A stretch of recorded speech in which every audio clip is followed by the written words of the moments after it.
It is time for my top 10 favorite movies of all time. And as I did all the deep introductionary talk in part 1, I will go straight to the list. Number 10 is more relevant than ever. It is They Live. All I ever have to do is be famous. People watch me, and they love me. Most people are down on their luck. Factories are closing and things are looking bleak. Yet the rich keep getting richer. The golden rule. He who has the gold makes the rules. But that doesn't keep our protagonist, Nada, from believing in America and working hard to change his situation. I deliver a hard day's work for my money. I just want the chance. It'll come. I believe in America. I follow the rules. Well, that's just until he discovers a pair of special sunglasses that enables him to see what is really going on. When wearing the glasses, he sees subliminal messages everywhere. These scenes are just so cool looking. It also turns out that the rich people are aliens, and that the reason for global warming is that they're terraforming Earth. There are no limits. It figures it would be something like this. It sure sounds a lot like the QAnon reptilian theory. This whole discovery makes Nada join the resistance and start fighting back. I have come here to chew bubblegum and kick ass. And I'm all out of bubblegum. The movie is incredibly smart, and I love how it couples real-world problems with conspiracy theories. Sure, the movie has its share of camp, but it just adds to its charm. And of course, They Live has the best fighting scene of all time. Put on the glasses. Number 9 is Blade. What the fuck is that? The beginning of the movie is just so iconic, with some clueless guy being seduced and taken down into an underground vampire club, where he soon finds out that he's the food. What's wrong, baby? But then Blade shows up in one of the most memorable character introductions of all time. Is that him? Jesus, that's him. It's Blade. It's the Daywalker. The movie feels raw and modern, and the only vampire movie that has rivaled it since is Blade 2. The movie is about the Daywalker, Blade, who fights an underground society of vampires. Chotomate. You have an invitation, Kado.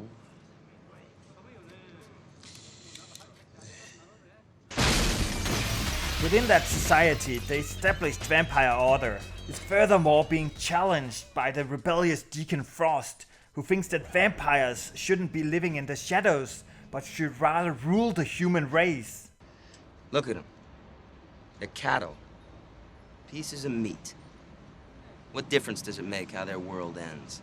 The movie is a classic that makes modern Marvel comic book movies pale in comparison. The movie even was a great inspiration for The Matrix, though the directors of the movie don't want to admit it. Number 8 is Jurassic Park, which is one of those few perfect movies that knows how to balance realism and adventure. With this movie, Spielberg made dinosaurs scary, as well as jaw-dropping and mesmerizing. Jurassic World could take a few lessons from this movie. Sometimes less is more. The wealthy businessman, John Hammond, and a group of genetic scientists have been able to create a theme park with cloned dinosaurs, and the only piece they need before they can open the park to the public is for a group of experts to certify its safety. So we follow 2 dinosaur experts and an expert in chaos theory as they visit and experience the park. The movie is very intimate, and unlike in many modern adventure movies, you experience the world together with the characters at eye height, instead of through some fancy drone shot. The movie is about human inventiveness and ambition, as well as human arrogance and greed. 750. On delivery, 50,000 more for each viable embryo. That's 1.5 million if you get all 15 species off the island. Oh, I'll get them all. As Dr. Grant says, if you build a system that is too complex, you can no longer predict it. And of course the whole place runs amok, but in a realistic way. It is just a really smart, funny, well-written and well-directed movie. So what can top Jurassic Park? Well, number 7, which is Alien. In this excellent movie about space exploration and an alien, the crew of a commercial spaceship is sent to investigate a distress call on a distant moon. There is a clause in the contract which specifically states any systematized transmission indicating a possible intelligent origin must be investigated. Though the plot has been reused all too many times since in movies like Forbidden World and Event Horizon, it is still so well done here that Alien totally holds up after all these years. On the moon, the crew discovers a spaceship of an unknown origin, which they decide to go investigate. What I really enjoy about Alien is its atmospheric settings and its realistic approach to space exploration. What the hell is this? During the investigation, one of the guys discovers a hive colony, which gives him a warm welcome. From here on, the crew fights to handle the situation, where Ripley is the voice of reason. Wait a minute. If we let it in, the ship could be infected. You know the quarantine procedure. 24 hours for decontamination. While another crew member has more nefarious plans. Well, it's an interesting combination of elements, making him a tough little son of a bitch. And you let him in. Alien is one of the all-time greats, and it was even followed up with the fantastic Aliens, which is more of a straight-up action movie about badass colonial marines fighting hordes of aliens. You should also check that one out. Well, that's great. That's just fucking great, man. Now what the fuck are we supposed to do? Number 6 is American Psycho, a visually stunning and very dark comedy about the investment banker Patrick Bateman, who despite having a seemingly perfect life, feels completely disconnected from the world. There is an idea of a Patrick Bateman, some kind of abstraction, but there is no real me, only an entity, something illusory. And though I can hide my cold gaze, and you can shake my hand and feel flesh gripping yours, and maybe you can even sense our lifestyles are probably comparable, I simply am not there. Patrick doesn't have any strong feelings about anything, but he tries to wear the right clothes, eat at the right restaurants, and read the right articles to fit in. I want to fit in. This disconnect with the world is portrayed perfectly in one of my favorite scenes of the movie. We have to provide food and shelter for the homeless, and oppose racial discrimination and promote civil rights, while also promoting equal rights for women. Patrick doesn't give a damn, but he says all the right things. In his search for feeling anything, he starts delving deeper and deeper into his violent hedonistic fantasies. He starts out by killing a homeless man and his dog. Then he breaks up with his fiancée and sees hookers. But it is just all momentary pleasures that cannot fill in the void, so things escalate into the extreme. American Psycho is one of those movies I can just rewatch again and again without ever growing tired. This is probably also why American Psycho, to me, is one of the most quotable movies of all time. I have to return some videotapes. On top of this, Christian Bale's acting is amazing in this movie, and so is the soundtrack. Tonight, I just had to kill a lot of people! Number 5 is Raiders of the Lost Ark.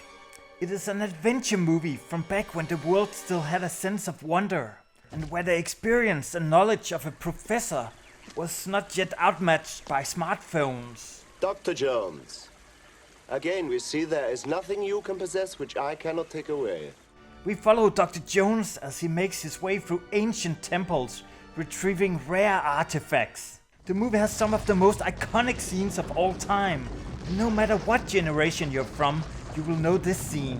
What I love about the movie is how it combines real historic events with Christian myths. The movie takes us to Nepal, where Dr. Jones runs into an old flame he dated when she was just 15 years old.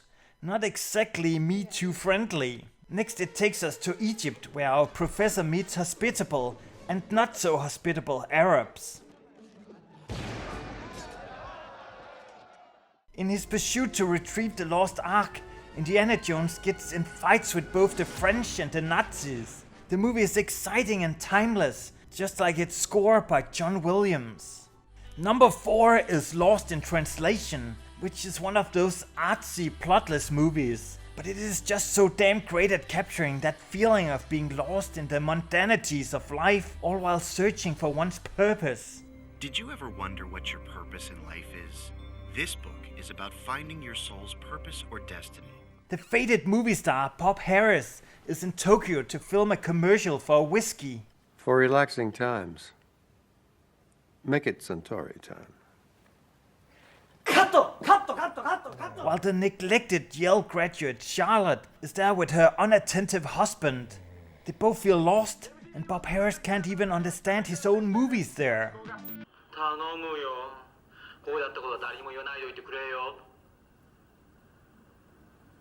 When the two of them cross paths, it's the beginning of a strong connection. So, you having a nice time? Can you keep a secret? I'm trying to organize a prison break. I'm looking for, like, an accomplice. As none of them can sleep, they decide to go experience the nightlife of Tokyo together. You really are having a midlife crisis, huh? Really? I was afraid of that. It is hard to point out exactly what makes this movie so great, as it is basically just a number of moments chained together. But the last scene just sticks with you. What did he tell her? Number 3 is The Thing, the best horror movie of all time. We follow a group of researchers at a remote research station who get a surprise visit from 2 crazy Norwegians who are hunting down a dog.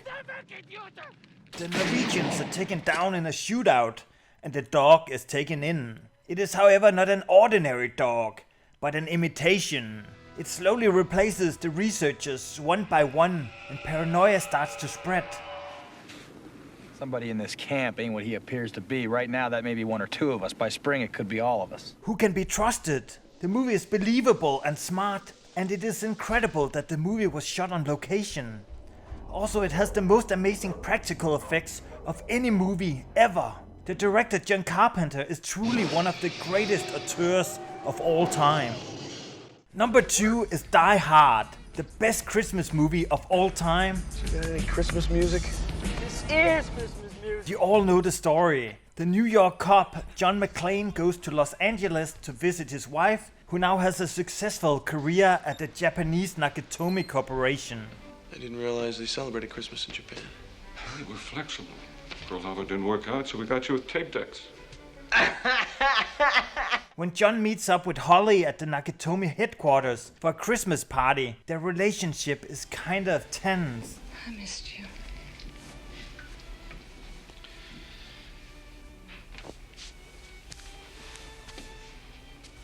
I guess you didn't miss my name, though, huh?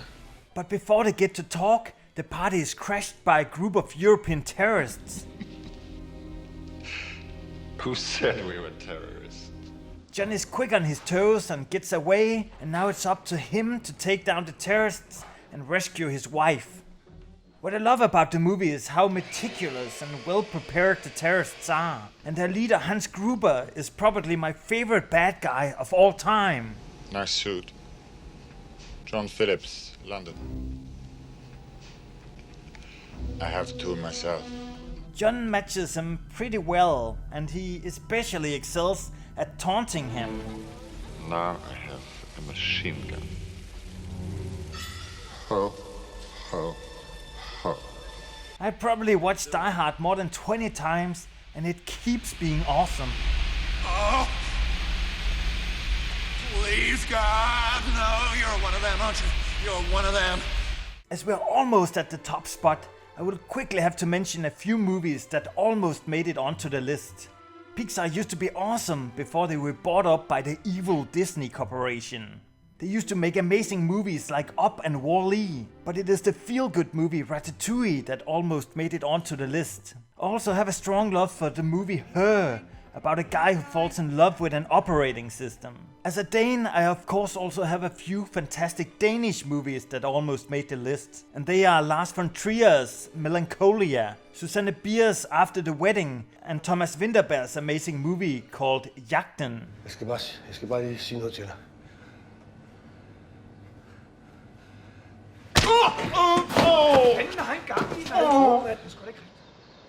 Underneath the mango tree, my honey and me. Who is that? And finally, I really wanted a James Bond movie on the list, as I grew up watching all of them over and over again every single Friday on public TV. But I don't know which one is my favorite though. Now we have finally arrived at number 1, and please be nice in the comments. It is Hackers. Dave? Yeah, Ma? What are you doing? I'm taking over a TV network. Many of you probably wonder how this goofy movie could take the number 1 spot. Unbelievable. There is time only for fear. A hacker. But to me, it hits all the right notes and plays right into my defining years with LAN parties, hacking the school's computers, pirating video games, and running around on inliners. Oh, those rebellious years. We follow Dave Murphy's journey into the hacker underworld of New York. You're going to love New York. It's a city that never sleeps. An underworld filled with colorful characters like the seductive Kate Libby, the fashionable Phantom Freak. What's up, man? I'm the freak. And my favorite, the serial killer. Hack the butt! Hack the butt! Everything about this movie has edge.